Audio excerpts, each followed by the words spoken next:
Witajcie! W dzisiejszym odcinku światło dzienne ujrzy projekt, który jest w sieci bardzo mało popularny, a jego fabryczne wersje kosztują fortunę. Przedstawiam Wam własnoręcznie zbudowany programator do układów GAL i PAL-C. Zanim przyjrzymy się mu z bliska, pokrótce wyjaśnię Wam, czym są tak właściwie te układy. Scalaki z zewnątrz wyglądają o tak.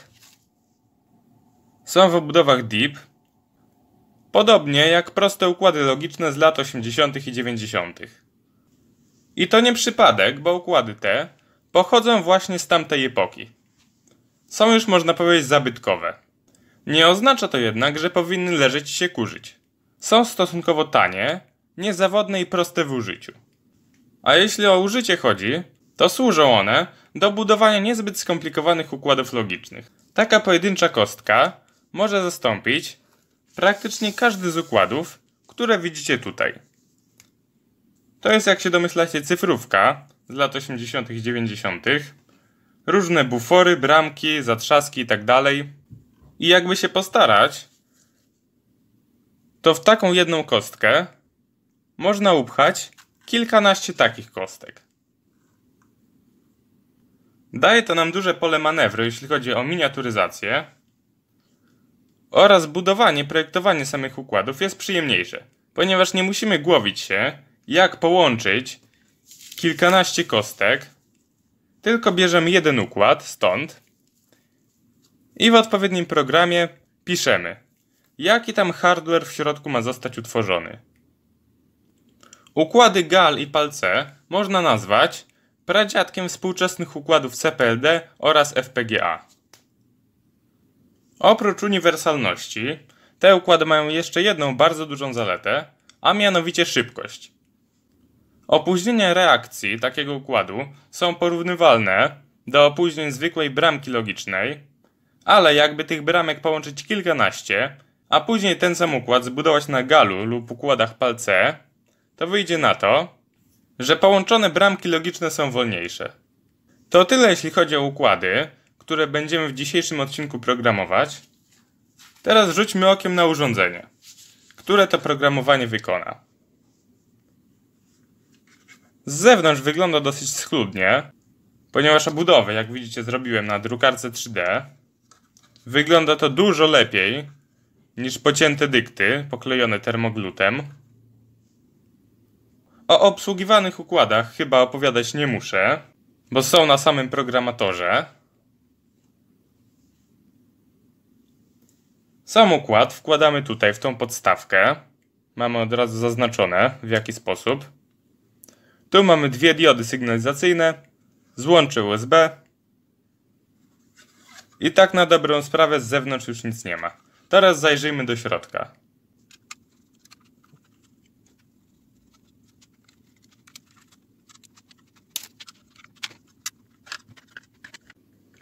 A w skorupie siedzi taka oto zgrabna płyteczka. Jest to złącze ISP, które było przydatne przy programowaniu tego. Przetworniczka, tutaj obok niej cewka, kondensator, podstawka, trochę zworek i dwie diody. No i jeszcze mamy dwa kwarce tutaj. A od drugiej strony, oprócz gąbek, które przytrzymywały ten układ na miejscu w obudowie, jest mikrokontroler Atmega 8, 3 zatrzaski oraz układ CH340, służący do komunikacji poprzez USB. No i jeszcze nie sposób nie zauważyć sporej ilości elementów SMD.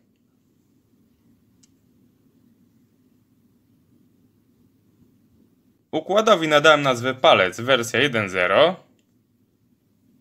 Chyba nie muszę mówić dlaczego. Programator złożony do kupy i teraz zrobimy sobie małe wyścigi układów. Przygotowałem tu na płytce 4 różne układy pełniące tą samą funkcję.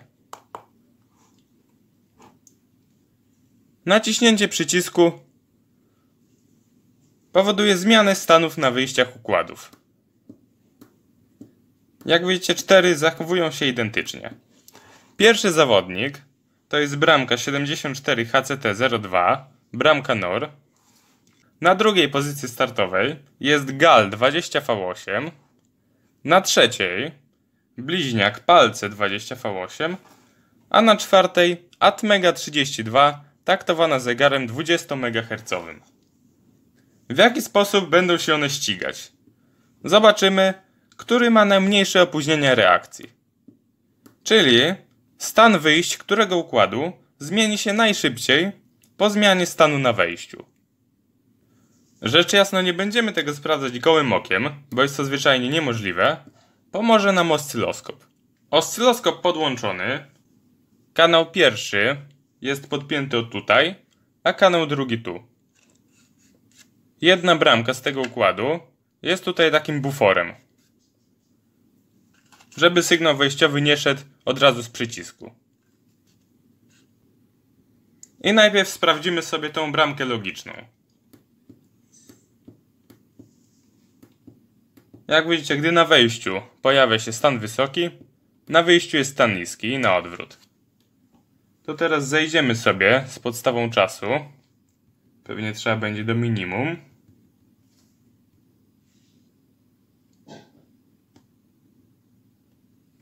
No i sprawdzamy. Wciskam przycisk. Opóźnienie jest naprawdę malutkie. Nawet ciężko będzie to zmierzyć, bo przebiegi są dosyć nieostre. Ale czego innego się spodziewać przy takiej podstawie czasu? Może jednak zmienię to na 25 i jeszcze raz. No i sprawdźmy. Tutaj zaczyna pojawiać się stan wysoki. No a stan niski na wyjściu zaczyna się pojawiać praktycznie od razu. Zobaczcie, gdy tutaj w pełni mamy stan wysoki, to tutaj jest już stan niski.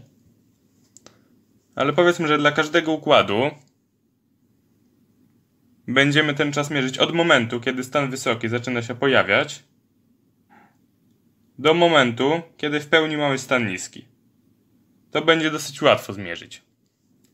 Co prawda nie będzie to czas propagacji z noty katalogowej, bo jego się inaczej wyznacza, ale już będziemy mieli określić, który układ jest najszybszy. To dobra, ile tutaj mamy? Do tej bramki powiedzmy 30 nanosekund. Teraz zobaczmy, jak poradzi sobie układ GAL. Ewidentnie był szybszy od bramki, to już widać. Poprzednie ustawienie kursorów. I zobaczmy, jaki wynik udało mu się osiągnąć. 25 nanosekund. Teraz kolej na układ Palce. Wciskam przycisk. Może jeszcze raz. O. Teraz dobrze. Wynik chyba identyczny jak przy układzie GAL. No nie widzę tutaj zbytniej różnicy. Tak dokładnie to też nie da się tych kursorów ustawić. Bo tak jak mówiłem wcześniej, przebiegi nie są ostre. Ale też zapiszę mu 25 nanosekund. To teraz pora na ostatniego zawodnika, czyli mikrokontroler. Zobaczmy, jak on sobie poradzi z tą konkurencją.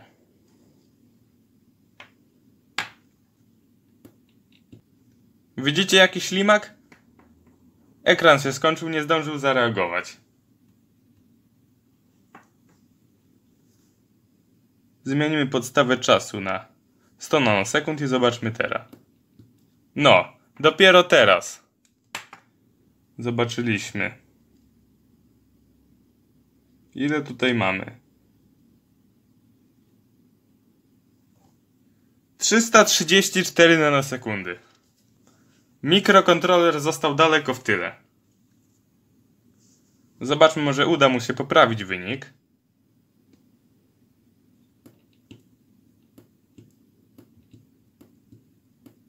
No nie, nawet wychodzi jeszcze gorzej niż wtedy. O, teraz mu się udało. Jakieś 300 nanosekund. Ale dalej, z bramką logiczną i układami GAL oraz palce nie ma szans. Myślę, że teraz widzicie, jak ogromną przewagę mają te układy nad mikrokontrolerami. Co z tego, że na mikrokontrolerze możemy sobie zbudować nie wiadomo jak skomplikowany układ logiczny, skoro ten układ będzie bardzo wolny. Wolny w porównaniu do konkurencji, która działa nie na zasadzie wykonywania instrukcji, tylko w oparciu o czysty hardware. Teraz rzućmy okiem na schemat programatora. Jest on trochę skomplikowany, bo oprócz mikrokontrolera mamy tu jeszcze zatrzaski oraz MOSFETy i tranzystory. Ta część tutaj służy do podawania napięcia programowania, ponieważ te układy, podobnie jak UV-EPROMy, potrzebują wyższego napięcia przy programowaniu. Tutaj mamy regulowaną przetwornicę, ponieważ potrzebne są różne napięcia w zależności od układu. Myślę, że tutaj nie ma za bardzo nad czym się rozgadywać, bo mamy jeszcze sporo rzeczy do omówienia. Zatrzymam się jedynie przy tych dzielnikach napięcia, ponieważ to są tak na dobrą sprawę jedyne elementy o wartościach krytycznych. Musicie tutaj zastosować rezystory o konkretnie tych wartościach, żeby to wam po prostu działało prawidłowo. Sam układ regulowanej przetwornicy działa w ten sposób, że przy uruchamianiu programatora mikrokontroler mierzy każde dostępne napięcie z tej przetwornicy. I później, o ile nie zastosujecie tutaj wartości kompletnie różniących się od tych użytych przeze mnie, mikrokontroler będzie w stanie dobrać prawidłowe napięcie dla układu. Jakbyście chcieli użyć atmegi w obudowie DIP, a nie tak jak ja, w SMD, to zobaczcie, co trzeba zrobić. Ten dzielnik, jego tutaj nie ma, wywalacie go, a to, co jest teraz podpięte tutaj, musicie podłączyć tu. I wtedy będziecie mogli użyć atmegi w obudowie DIP, jakbyście nie mieli takiej. Oczywiście polecam tą w obudowie SMD, bo macie od razu ode mnie gotową płytkę. A tak będziecie musieli ją trochę przerobić. Sama płytka wygląda tak, jest oczywiście jednowarstwowa. Dzięki jednemu z was, a tak właściwie hashtag 104, macie także płytkę w wersji dwustronnej, ze strefami po obu stronach oraz w kształcie prostokąta, dzięki czemu nie musicie bawić się w robienie fikuśnej obudowy. Plików do tego projektu jest naprawdę dużo. Teraz przejdziemy do softu. A tu tak przy okazji macie kod, który wgrałem do tej atmegi przy testowaniu szybkości. Raptem kilka linijek.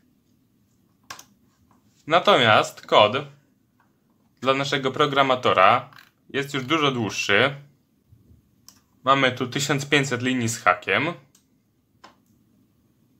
A mimo wszystko, że jest taki długi, to spokojnie mieści się do tej atmegi 8, która ma 8 KB pamięci flash. O ile w internecie dało znaleźć się informacje na temat programowania układów GAL, o tyle z układami PAL-C było już dużo gorzej. Na szczęście udało mi się coś wygrzebać,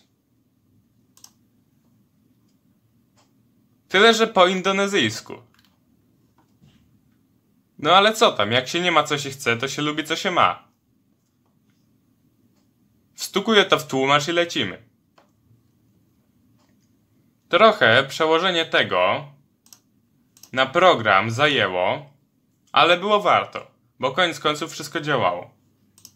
Problemem było to, że nie wszystko było tutaj w tej nocie, jeśli można to tak nazwać, dokładnie opisane.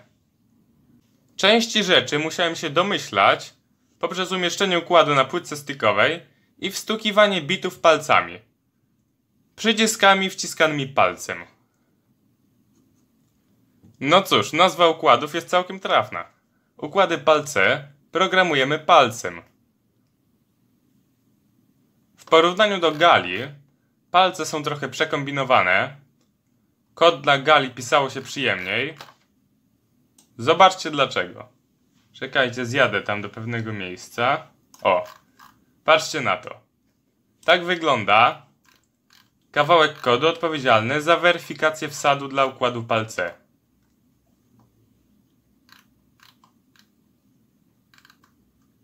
Od razu widać, jakie cyrki z tablicami się tutaj odwalały. Wszystko przez to, że bity na wyjściu nie były po kolei, tylko były kompletnie wymieszane ze sobą. Niby była tam jakaś regularność, ale zobaczcie, jak wyglądała weryfikacja dla Gali. O, tylko tyle. Jeszcze tak a propos Atmegi w wersji Deep. Jak jej używacie, to musicie zakomentować tą linię, albo ją po prostu wywalić.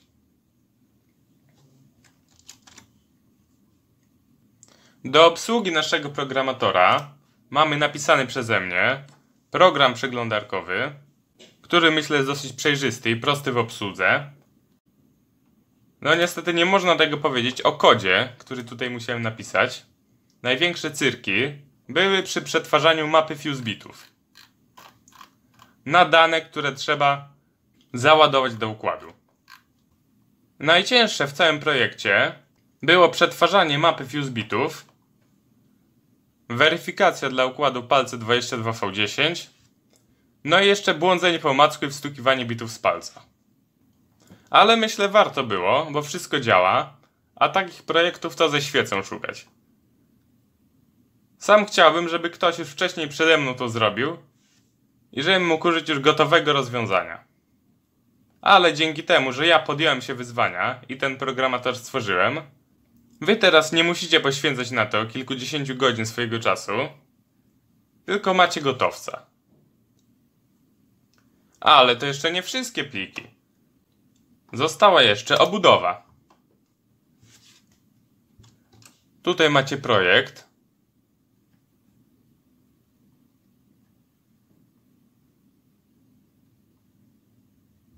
W programie Fusion 360.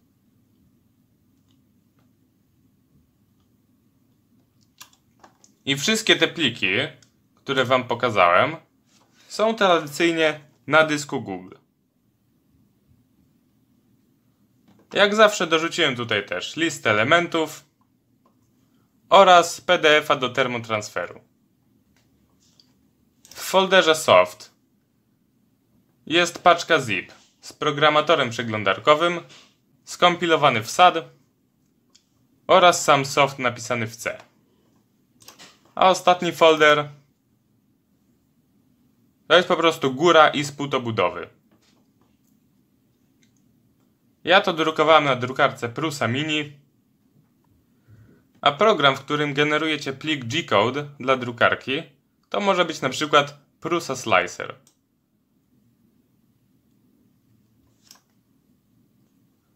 Tutaj oprócz płytki, którą macie ode mnie, dorzuciłem wam także tą od 104. Może komuś się przyda. Zanim wgramy coś do naszych układów, musimy mieć plik do wgrania. Generujemy go programem WinCouple. To jest już starość sprzed 20 lat, ale wciąż działa.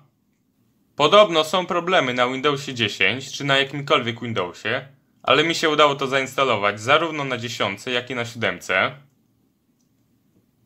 Więc wam też powinno pójść na tych systemach. Sam program jest dosyć prosty w obsłudze. Może stworzymy sobie tutaj nowy projekt.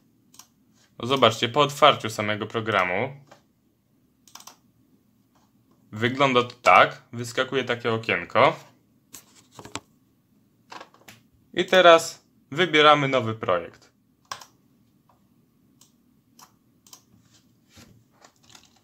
Nazwijmy go, nie wiem, na przykład not, bo chcemy zrobić bramkę not. Tutaj te dane nie są zbyt istotne. I tutaj jeszcze podajemy układ. Chcemy użyć Gala 16V8, czyli wpisujemy G16V8. I OK. Dalej podajemy liczbę pinów wejściowych. Dajmy 1. Wyjścia będziemy mieli 2. No i teraz takie coś jak pin nodes. Nie udało mi się rozgryźć, czym to się różni od zwykłych wyjść. ale damy tutaj 0. No i zobaczcie. Program stworzył nam już gotowy szablon. Oczywiście to, że podaliśmy jedno wejście i 2 wyjścia, nie znaczy, że nie możemy tego zmienić.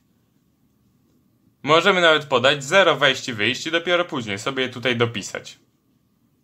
Teraz musimy wybrać piny, które chcemy użyć jako wejście i wyjście oraz je nazwać. Powiedzmy, że naszym wejściem będzie pin drugi. Nazwiemy go po prostu in. Wyjściem będzie pin 18 oraz pin 19.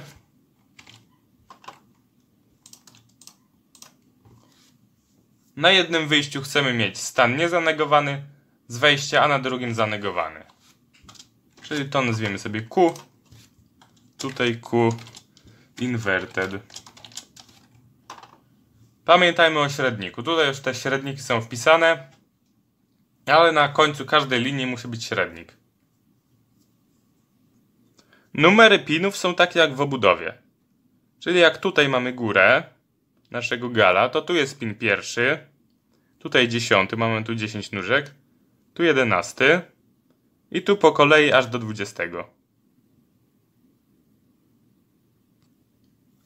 Nie każdy pin może pełnić dowolną funkcję. Tu macie na przykład układ GAL20V8, jego notę. I od razu widać, że po tej stronie są same wejścia. Tu jeszcze mamy jedynie wejścia. I tylko te piny mogą pełnić funkcję wejścia albo wyjścia. O tym, co tak właściwie siedzi w środku tego układu, powiem za chwilę. Teraz wróćmy sobie do naszego WinCapla. Oprócz definiowania pinów w ten sposób, możemy tu także definiować grupy, całe grupy pinów. Zaczynamy tak samo jak wyżej, czyli pin. Teraz otwieramy nawias kwadratowy i tu podajemy zakres od 17 na przykład do 12. No i tutaj podajemy zakres nazw. To będzie na przykład Q od 0 do 5. W ten sposób do pinu 17 przypisujemy Q0, a do pinu 12 przypisujemy Q5. A sposób działania układu opisujemy za pomocą wyrażeń logicznych. Jak chcemy, żeby na przykład pin Q przyjmował wartość z pinu in, to zapisujemy to po prostu jako Q równa się in. I to wszystko. Jak chcemy, żeby odwrócone Q przyjmowało zanegowaną wartość z in, to podajemy nazwę tego pinu, czyli Q inverted równa się not in. I to tak na dobrą sprawę cała nasza bramka.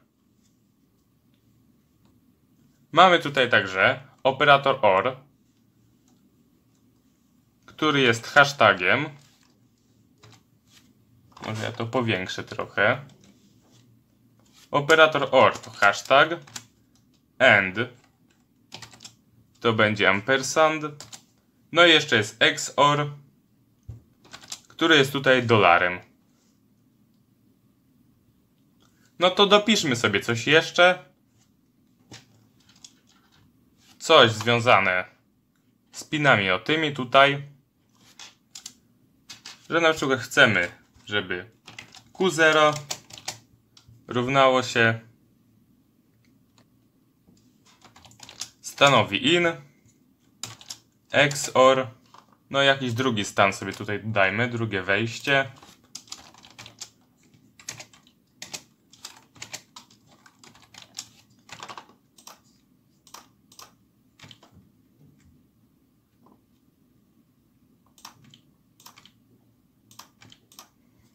Niech to będzie in1, XOR, in2.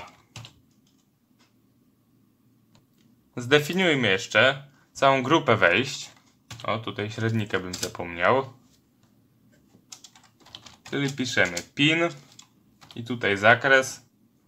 Powiedzmy od 4 do 7. I to mają być wejścia od 3 do 6.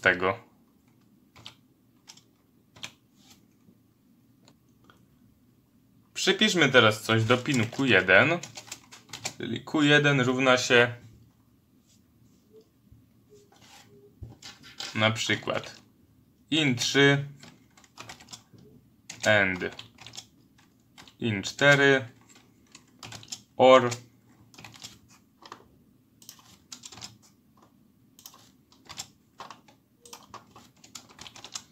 in5 XOR in6.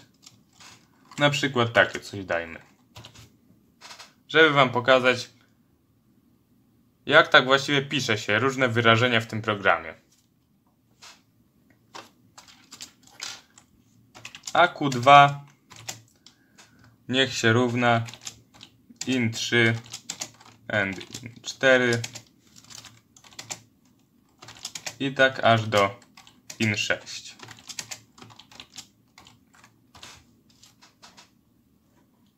Przy dłuższych wyrażeniach pisanie w ten sposób może być dosyć niewygodne, dlatego można to zastąpić. Zobaczcie jak. Wpisujemy zakres, zaczynając od nawiasu.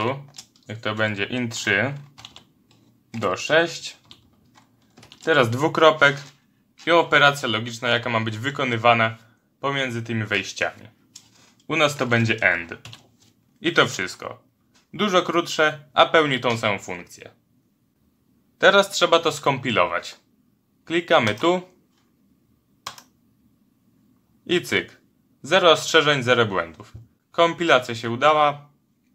Pliki wyjściowe wygenerowane. Nas najbardziej interesuje plik node.jed, ponieważ to jego będziemy wgrywać. Tak jeszcze a propos tego WinCouple'a, trzeba go zainstalować bezpośrednio na dysku. Nie w żadnym folderze, bo inaczej wam to nie zadziała. Przy wyborze ścieżki instalacji podajecie po prostu literę waszego dysku /wincouple. Chociaż taka ścieżka jest podana domyślnie, więcej nie zmieniajcie. Teraz jeszcze opowiem pokrótce o strukturze wewnętrznej tych układów. To jest na przykład struktura układu GAL22V10. Mamy tam makrocele wyjściowe oraz fuse'y, które decydują o tym, w jaki sposób połączone są bramki logiczne. W samej makroceli siedzi jeszcze przerzutnik D. Tu mamy podane numery pinów i od razu widzimy, gdzie dany pin jest podłączony. Pin 1, oprócz tego, że idzie tu, zobaczcie, stąd tutaj i przez bufor, z wyjściem także zanegowanym, idzie na tę linię tu, o, a także na wejścia clock przerzutników D. Tam wewnątrz tych makrocel. Z bramek to mamy tutaj bramki AND oraz bramkę OR. Na wejścia bramki OR wchodzą wejścia bramek AND. I to tutaj wygląda tak, jakby te bramki miały tylko jedno wejście, które możemy sobie łączyć tutaj z tymi liniami. Ale tak nie jest. Taka bramka ma aż 44 wejścia i każde wejście ma swój dedykowany fuse bit, który pozwala na podłączenie lub odłączenie tego wejścia od konkretnej linii. Dane wejście bramki może być podłączone lub nie być podłączone tylko do jednej linii z tych tutaj.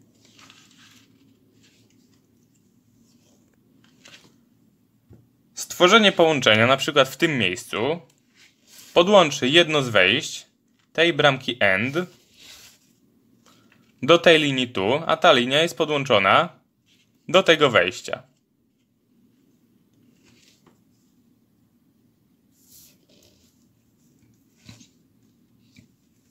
A wyjście tej bramki AND nie idzie na wejścia bramki OR, tylko na wejście Output Enable tego bufora tutaj na wyjściu. Czyli tworząc połączenie tutaj, podłączylibyśmy wejście Output Enable bufora dla pinu 23 do wejścia 1. Każdy fuse ma swój numer i oprócz fuse'ów tutaj mamy też fuse'y konfiguracyjne w makrocelach oraz takie dodatkowe fuse'y, dokładnie 64, gdzie możemy, że tak powiem, zapisać coś od siebie. W przypadku układów PAL-C lokacja tych fuse'ów konfiguracyjnych nie była dokładnie podana, więc musiałem ją zgadnąć, wstukując bity z palca. Bo co z tego, że mamy tutaj ładnie podane numery tych fuse'ów, jak wewnątrz układu jest to kompletnie inne. Tam nie mamy takiej mapy, tylko tak jako ciekawostkę mogę wam podać, że numery tych fuse'ów nie idą w tą stronę, tylko idą w tą.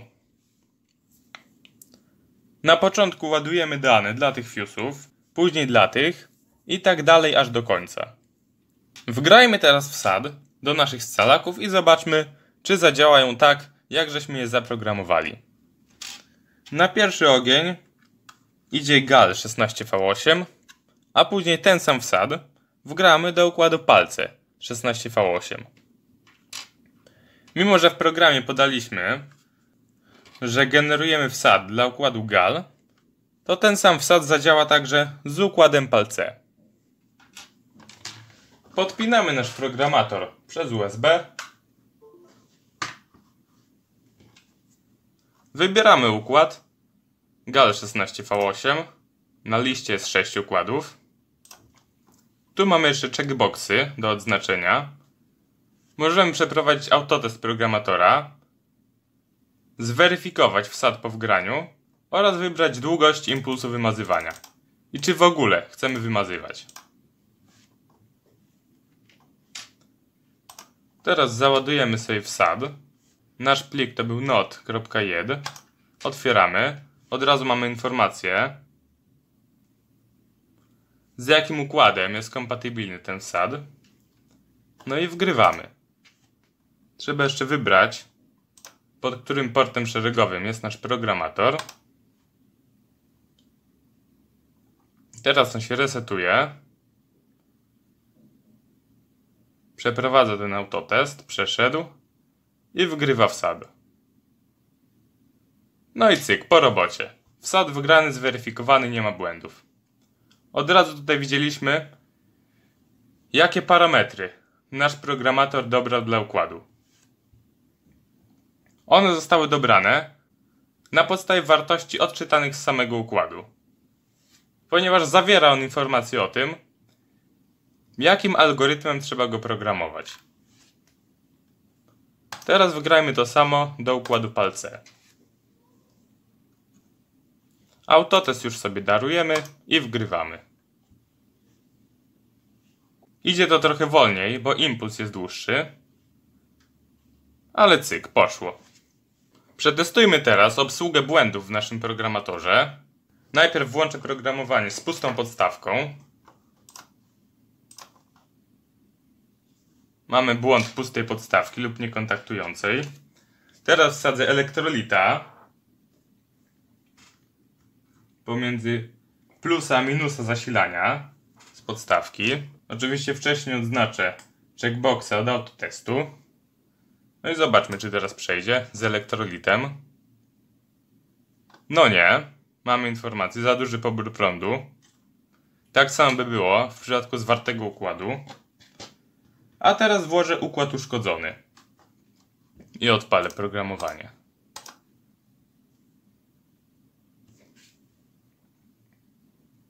Nawet nie wykrywa tego układu, mimo że wcześniej wykrywał. Spróbujmy jeszcze raz.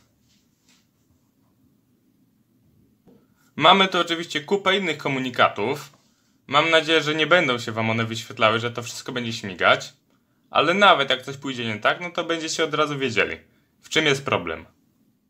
Mamy już naszego gala na płytce stykowej. Włączam zasilanie. I zobaczmy, czy działa to tak, jak napisaliśmy. Teraz świeci się dioda podłączona do wyjścia Q-inverted. Prawidłowo, bo wejście IN 1 jest teraz na stanie niskim. Jak dam je na stan wysoki, to zapala się dioda na wyjściu Q. To działa prawidłowo. Do wyjścia Q0 mamy przypisane wyrażenie IN 1 XOR IN 2, a dioda od wyjścia Q0 jest tu, ta trzecia, zobaczmy. Stan wysoki na IN 1 świeci, wysoki na IN 2 też świeci, wysoki na oba nie świeci, prawidłowo. Przy tej ostatniej diodzie wyrażenie jest już skomplikowane. Jeden człon to jest IN 3 AND IN 4 i dalej OR coś tam. I zobaczcie, podaje stan wysoki na oba wejścia. Zapala się. W innych przypadkach nie zapala. A na tych wejściach mamy operację XOR. Też działa. Ostatnia dioda to jest AND pomiędzy tymi 4 wejściami. No i zobaczcie, wystarczy, że na jednym jest stan niski, dioda się nie świeci. Działa! Czyli układ GAL działa. Teraz tak na szybko przetestujemy układ PAL C. No i patrzcie. Tak samo. Tak samo się zachowuje.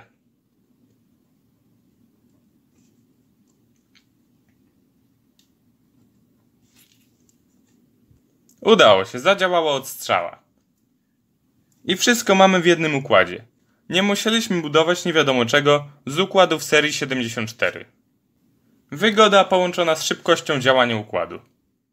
I w dzisiejszym odcinku to już wszystko. Dziękuję wszystkim, którzy dotrwali aż do tego momentu. Mam nadzieję, że komuś z Was ten projekt ułatwi życie. Jeśli się podobało, zostawcie łapę w górę, żeby nie przegapić kolejnych filmów i żeby kanał się rozwijał. Subskrybujcie go, a ja już się z Wami żegnam i do zobaczenia za jakiś czas.